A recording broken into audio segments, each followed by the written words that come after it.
கர்த்தருடைய மகா பரிசுத்த நாமத்துக்கு சோத்திரம் உண்டாகட்டும்.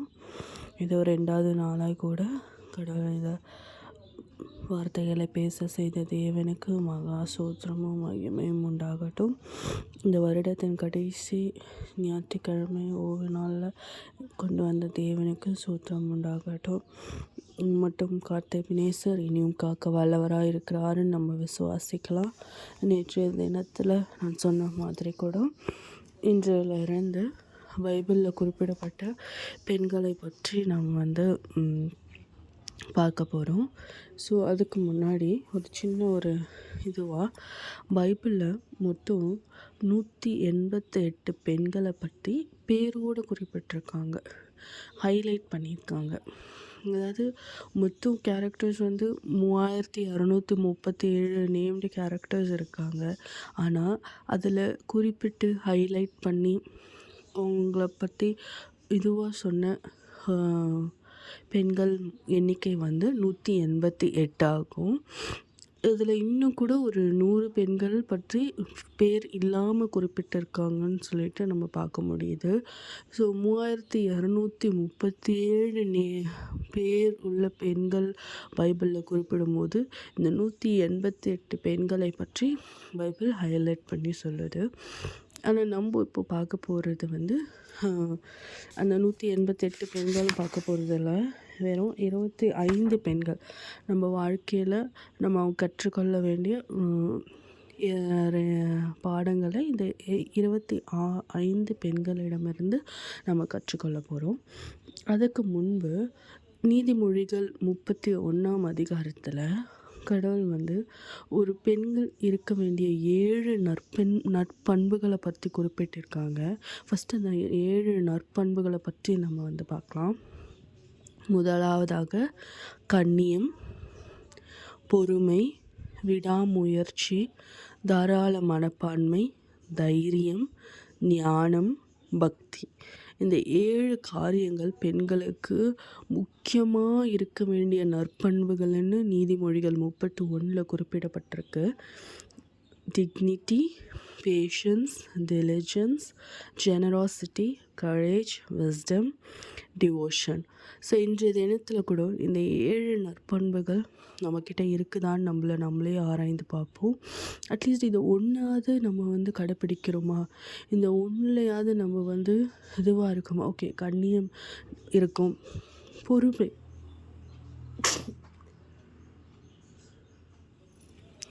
பொறுமை நம்மக்கிட்ட இருக்குதா அப்படின்றத நம்ம நிச்சயமாக நம்மளை குறித்து நம்மளே ஆராய்ந்து பார்க்கணும். ஏன்னா இன்றைய உலகத்தில் பெண்களுக்கு மோஸ்ட் ஆஃப் த பெண்களுக்கு இல்லாத ஒரு காரியம் பொறுமை. விடாமுயற்சி, ஒரு காரியத்தை நம்ம எடுத்து செய்கிறோம், ஆனால் அது இல்லைன்னொடனே நம்ம என்ன பண்ணிடுறோம், டக்குன்னு அதுதான் பொறுமையின்மை, விட்டுட்டு அதை அப்படியே விட்டுடுறோம். ஆனால் இல்லை, விடாமுயற்சியோடு கடவுள் இருக்கணும்னு சொல்கிறாங்க. தாராள மனப்பான்மை, தைரியம், ஞானத்தோடு இருக்கணும்.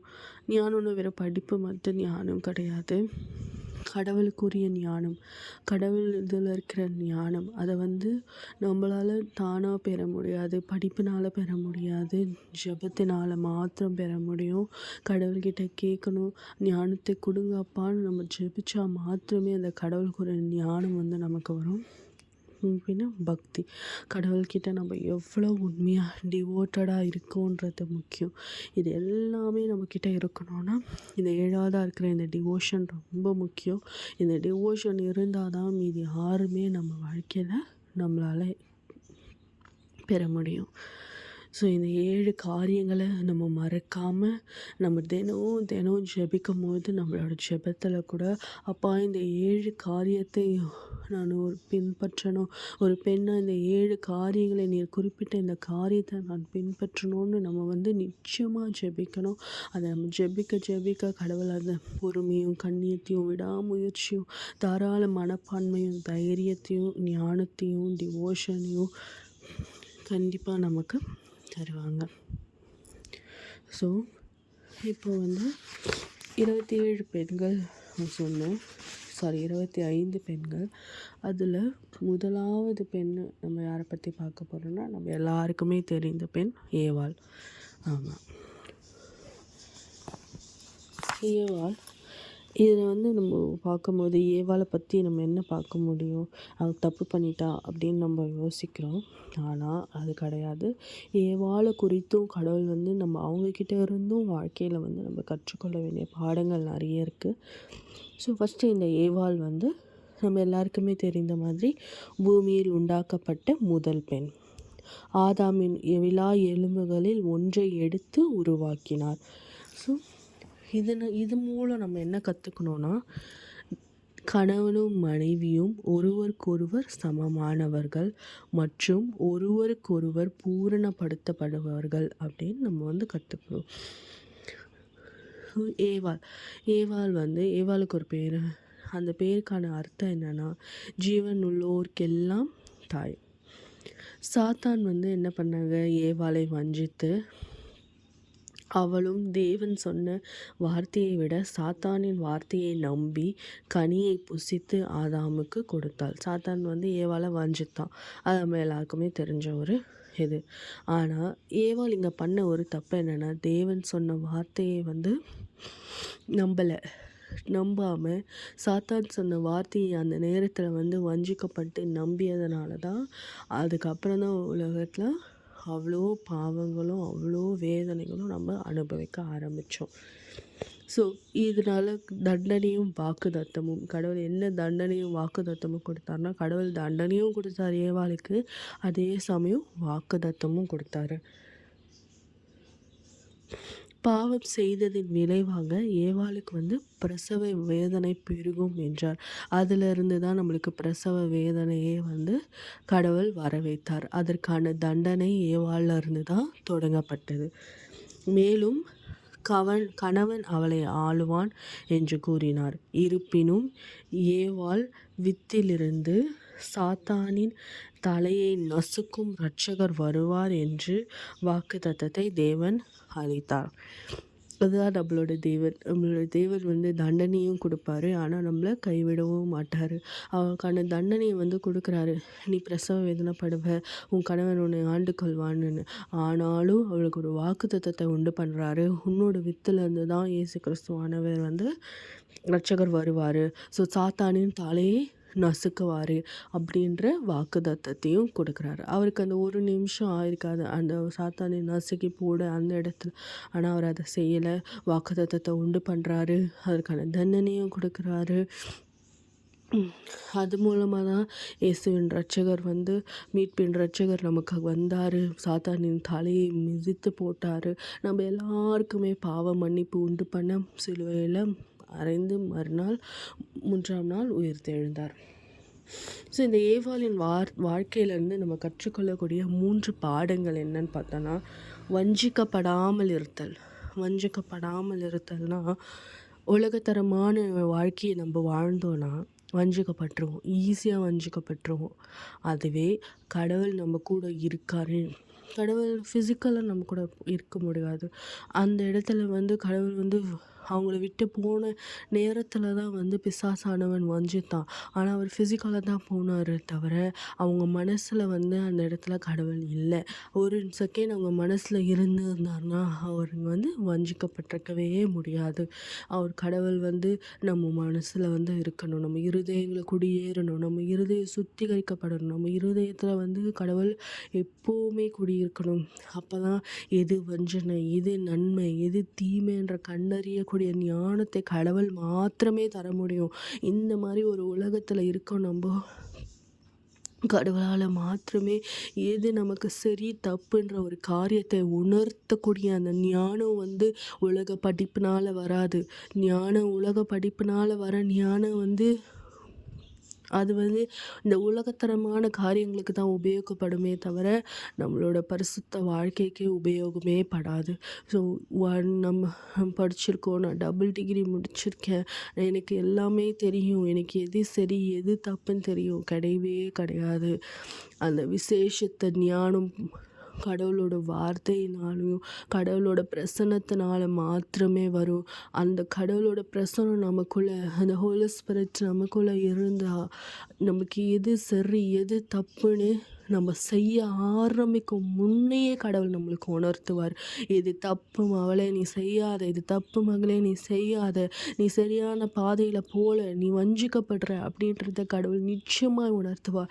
ஸோ நம்ம வஞ்சிக்கப்படாமல் இருக்கணும்னா கடவுளோட பிரசனம் எப்போவுமே நம்ம கூட இருக்கணும்னு ஜெபிக்கணும். நேற்று தினத்தை நான் சொன்ன மாதிரி கூட இந்த வருடத்தின் தொடக்கத்தில் நம்ம போகும்போது, அப்பா நீங்கள் எங்கள் கூட வாங்க, நீங்கள் எனக்குள்ளே வாங்க, நீங்கள் என் கூட வாங்க, அது போதும்னு மாத்திரம் நீங்கள் ஜெபிங்க. அப்போ தான் நம்ம வஞ்சிக்கப்படாமல் இருக்க முடியும். 2வதாக துணையின் முக்கியத்துவம். இன்றைய உலக கட்டத்தில் நம்ம எப்படிப்பட்ட ஒரு வாழ்க்கையை கணவன் மனைவி வாழறோம் நமக்கு தெரியலை.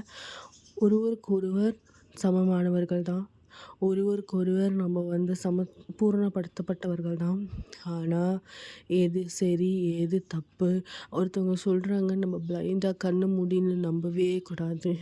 இன்றைய இடத்துல கணவன் மனைவி 2 பேருமாய் ஜெபிக்கிற அந்த குடும்ப ஜெபம் முக்கியமான ஒரு விஷயமா காணப்படுது.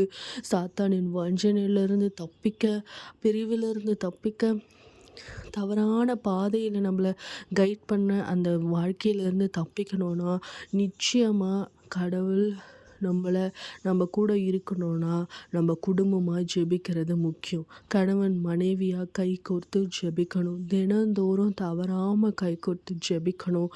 அந்த ஒரு காரியத்தை கணவன் மனைவியும் பண்ணாங்கன்னா யாராலையுமே எதுவுமே வஞ்சிக்கவும் முடியாது, அசைக்கவும் முடியாது. ஸோ துணையின் முக்கியத்துவம் அதுதான். கடைசியாக தேவனின் கிருபை. 3வது காரியமாக நம்ம இதிலேருந்து பார்க்குறது தேவனின் கிருபை. நம்ம பாவிகளாக இருக்கலாம், நம்ம இவ்வளோ நாள் பாவங்களை பண்ணியிருக்கலாம், ஆனால் கடவுள் அதையும் மன்னிக்கக்கூடிய தேவன் தான். இனி எப்படி இருக்கணும்னு சொல்லி கொடுக்குறாரு. இதுவரை நீ எப்படி இருந்த, நீ பாவம் பண்ணியா, சரி பரவாயில்ல, உன்னை நான் மன்னிக்கிறேன் அப்படின்னு சொல்கிறாரு. அதுதான் தேவனுடைய கிருபை.